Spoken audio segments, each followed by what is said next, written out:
Halo, Automotivers dimanapun kalian berada. Kami dari tim Scientific Tree Universitas Diponegoro. Di belakang kami adalah sebuah mobil Bayan Car yang dibuat oleh tangan-tangan kreatif dan penuh inovatif dari mahasiswa Universitas Diponegoro. Mobil ini biasanya digunakan untuk mobil laboratorium dan digunakan untuk antar jemput mahasiswa ataupun dosen di lingkungan Universitas Diponegoro. Mobil ini dirancang dengan menggunakan sistem hybrid surya. Artinya, mobil ini bisa dicas menggunakan energi langsung dari matahari dan juga energi listrik. Secara tampilan, mobil ini cukup di luar nurul ya. Kalian bisa melihat desainnya yang luar biasa, mata-matanya garang, dan dimensinya besar. Ini saya jadi berpikir kalau mobil ini sering dipakai balapan antar fakultas setiap malam. Apalagi anak-anak SV yang dengan mesinnya mereka bermain. Nah, untuk itu sebelum kita masuk review ke dalam interior dan eksteriornya dulu, mari kita sinematik dulu. Kicau, kicau, kicau mania. Kicau, kicau, kicau mania. Kicau, kicau, kicau mania.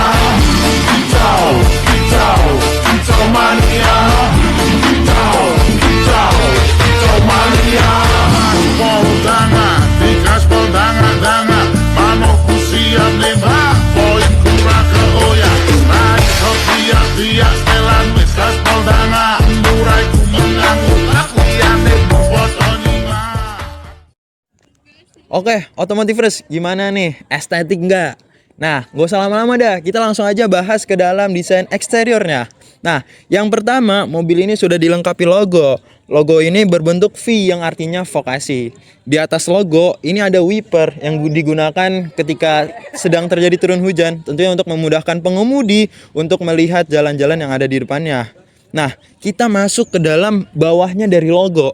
Ini ada bentuk seperti bentuk lampu, teman-teman. Tapi ini hanyalah sebuah stiker. Yang mana ini cukup membuat saya dibohongi, teman-teman. Karena ini sebagai stiker saja. Nah, stiker ini menyerupai dari bus JetBus 5. Yang mana dia mempunyai desain yang sipit, teman-teman. Nah, dari mana sih sisi lampu dari mobil ini?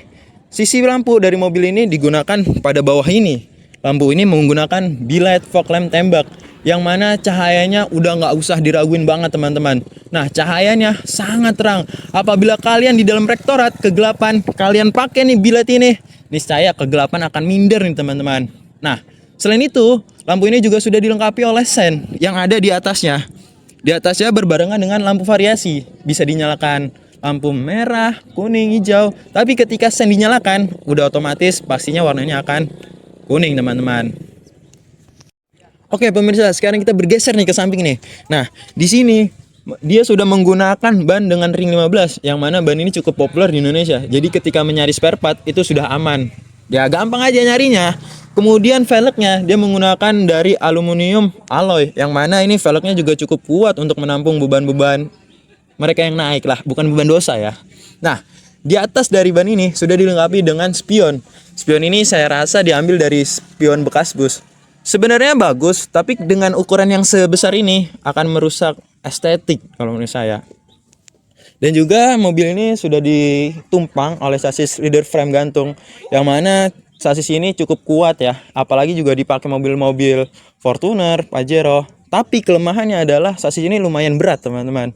Dan mobil ini menggunakan besi dari besi material hollow, yang mana besi ini juga mempunyai kekuatan maksimal untuk mereka yang akan naiknya. Tapi perlu diingat juga, kekuatan maksimal ini ya bisa jadi negatif atau bisa menjadi kekurangan ketika ditumpangi oleh banyak orang. Makanya mobil ini hanya menampung sekitar 15 orang saja. Nah, secara dimensi, teman-teman, mobil ini memiliki panjang 5 meter dengan lebar 1,7 meter serta 2,2 meter. Ini menurut saya proporsi yang sangat cukup untuk lingkungan kampus, apalagi dipakai sebagai mobil mobilitas kampus. Nah, sekarang kita masuk nih ke dalam desain interiornya. Gimana sih dalam interiornya?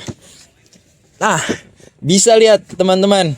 di sini sudah dilengkapi oleh busa memory foam, yang mana busa ini cukup cocok dipakai di Indonesia karena busa ini cukup nyaman. Mereka akan mengikuti lengkungan tubuh dari penumpangnya itu, dan juga tentunya sudah dilapisi oleh lapisan kulit premium. Ini juga akan menambah estetik dan terlihat mahal, teman-teman.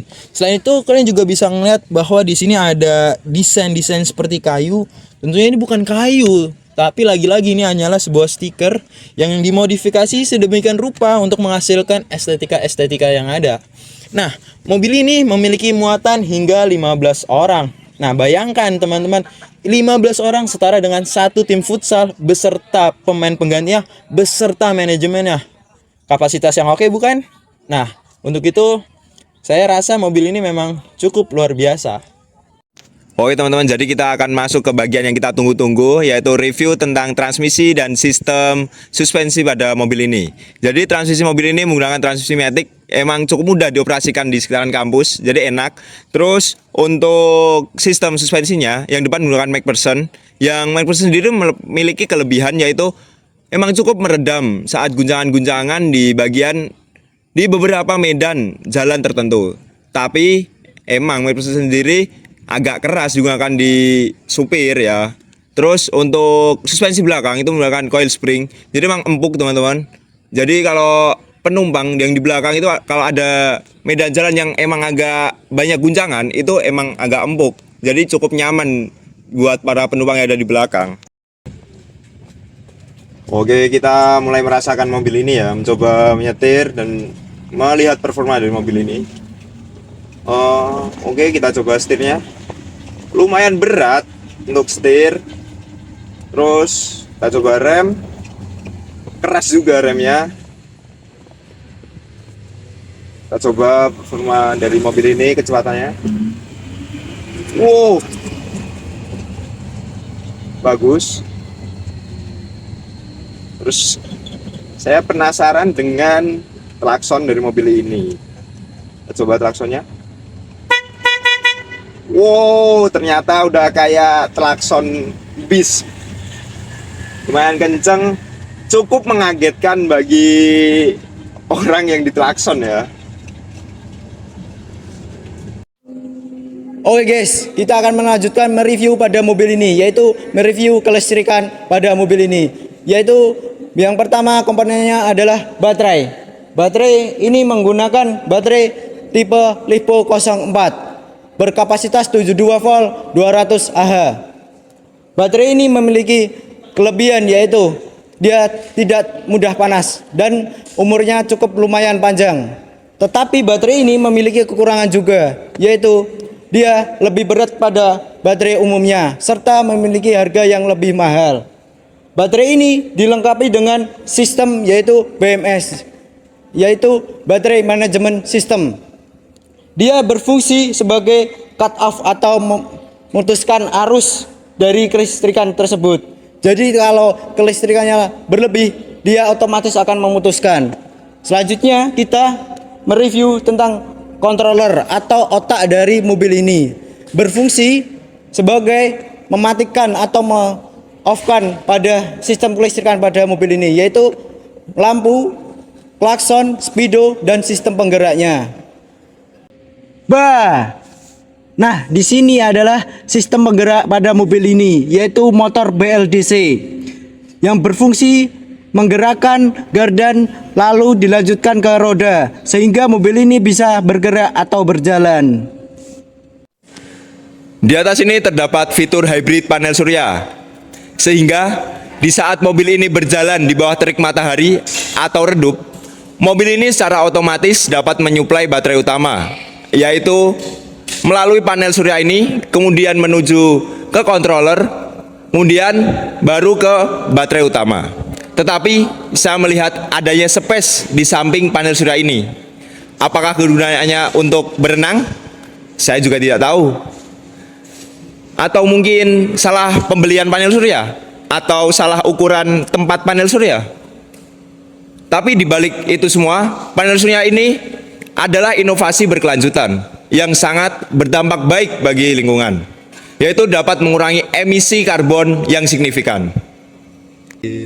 Oke teman-teman, sekian review kita pada kali ini. Mohon maaf apabila kekurangannya. Kalau ada saran-saran, teman-teman bisa langsung kasih komen-komen di bawah ini. Terima kasih, salam Automotivers.